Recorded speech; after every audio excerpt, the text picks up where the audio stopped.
we were talking before we started about specifically fantasy and how you began down that road. You want to share that again?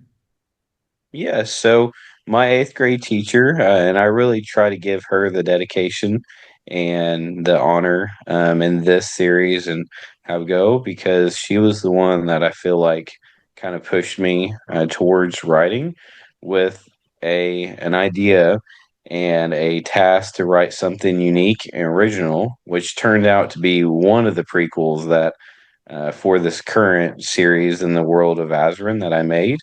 And then she liked it so much that she had me write another short story, which is the second prequel. And she just loved it. She said I should be a writer. I had the talent. So all through high school, I told everyone I was going to be a writer, and that's what I was going to do. And the Flare Chronicles Into the Blaze was originally written in high school. But then I got married and had kids, so it kind of took 15 years to come out. It was published last year, and then it's being republished into special editions with book two. But I really try to give her that credit because if it wasn't for her, I wouldn't be where I am today. I probably would have never written a fantasy or made my own characters and beasts and castles and all that fun stuff. But she's passed away now, but I really try to honor her and give her the credit that I believe, she just helped so much. So is that feedback that really was the catalyst? That was the first real push. It was. It was. So I had read Dragonlance books, and from about fifth grade, I read 300 to 400 books every year. I mean, I was going to the library. It was to the point where my dad was grounding me from reading because I would come home and I would crack open a book till like midnight, and I wouldn't eat supper.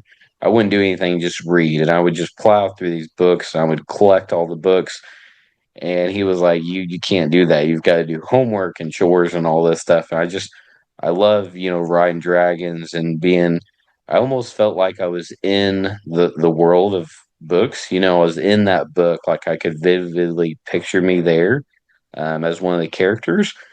I never really thought about writing. Like writing wasn't something I was like, oh, I'm just gonna do until she had that one project, and it was like 25% of our grade. So, I mean, it was pretty, I had to do well on it. And I end up just looking at all the books I read and everything I was out there. And I love Lord of the Rings and Dragonlance and D&D and, all that stuff. And I was like, I could make my own realm that's really like Dragonlance and D&D, but it's my own unique kind of thing.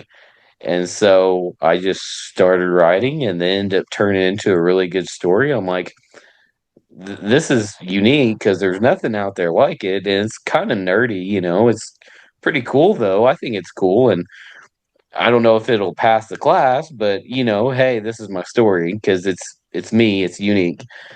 And probably, I think it was a week later, she ended up talking to me after class was over, and she was like, "Did you go to school for writing? Like, have you written stuff before?" And I was like, "No, I just love to read books." And she was like, "You should be a writer. You've got the talent. I've been teaching forever. I can spot it when I read someone's work." And I was like, "I don't know. Writing's not for me. My dad's a tool and die guy. I'm more of a IT computer guy. I love books and not, never thought to be on the other side." And she was like, "No, you really should." And so I was like, "Okay, well, I'll write another story, and if you think you like it, then I'll just write." And she said it was better than the first one. She loved it. So, um, at least for half of high school when she was alive, she would always call me for coachings or ask about writing and that. And she was the one person in my life that I feel like, if I wouldn't have, if I wouldn't have started it or met her, then none of it would happen.